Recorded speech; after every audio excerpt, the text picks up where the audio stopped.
Well, thank you very much, Chairman Collins. I want to commend you for your leadership, for your great patience and tolerance of me, which is a Herculean task sometimes. I know both look forward to this committee and the work of the committee, and I thank you again for your leadership. We at the committee are charged with trying to provide the resources for critical aspects of American life, the safe and efficient transportation of Americans, both commercially and recreationally, and also safe and high-quality housing. So these are responsibilities we take very seriously, and we're fortunate to have the chairman in the lead. And while we are looking at the funding package still for 2017 and anticipating the budget request for 2018, it is a very opportune time to look at, with your expertise, ladies and gentlemen, the issues that we will face as we go forward. What is very clear is that the current levels of federal, state, and local funding are insufficient to bring our transportation network into a state of good repair. Like many Americans, I'm eager to hear the details of President Trump's plan to invest $1 trillion in our nation's infrastructure. It is one area where I think we can find broad bipartisan agreement. Leader Schumer has already laid out a blueprint for how we can work together to deploy resources among a wide assortment of infrastructure needs.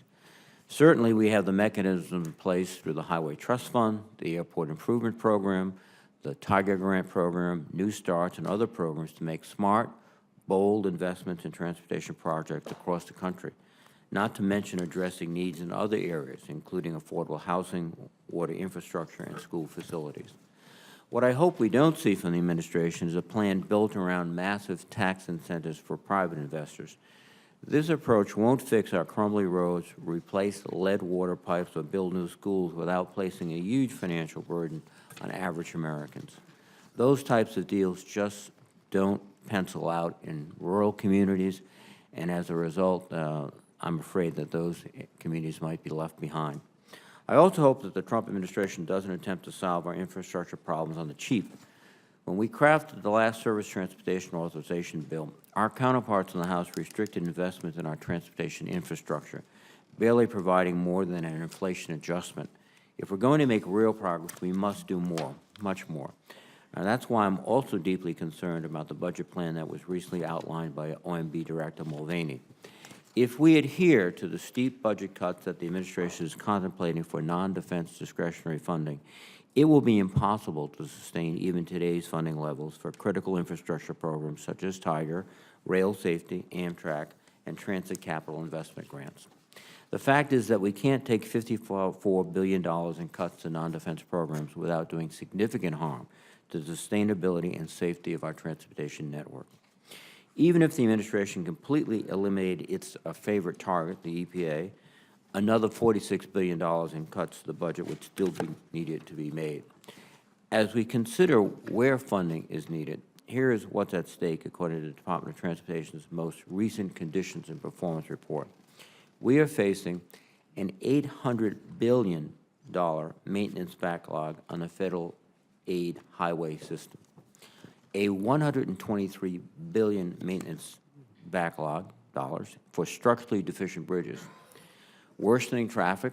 Congestion is now wasting 6.7 billion hours and 3 billion gallons of fuel nationwide, costing $154.2 billion per year, and that's a new record, unfortunately. A $90 billion state of good repair backlog on transit systems, a $28 billion state of good repair backlog for Amtrak's Northeast Corridor, and a $3.35 billion shortfall in airport improvement funding. DOT's report confirms what we already knew. Our nation's transportation system needs are great indeed. This moment calls for new ideas and additional funding in order to meet our current and future needs.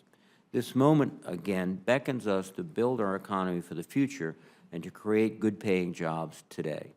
As the President said, it is a chance to buy American and hire Americans. Finally, on that note, we should make sure that the infrastructure investments that we make also benefit the American workers who build our roads, bridges, railways, and airports. We know that the wages of average Americans have stagnated, and we know that We should reject the scaling back of the Davis-Bacon Act as well as barriers to entry into project labor agreements. Such efforts only denigrate and cheapen the hard work that everyone, from laborers to welders to painters to operating engineers, do every day. I look forward to the testimony I witnessed today. Your ideas and experience will help inform our funding decisions to make our transportation system smarter, safer, and more efficient going forward. And once again, thank you very much, Chairman Collins.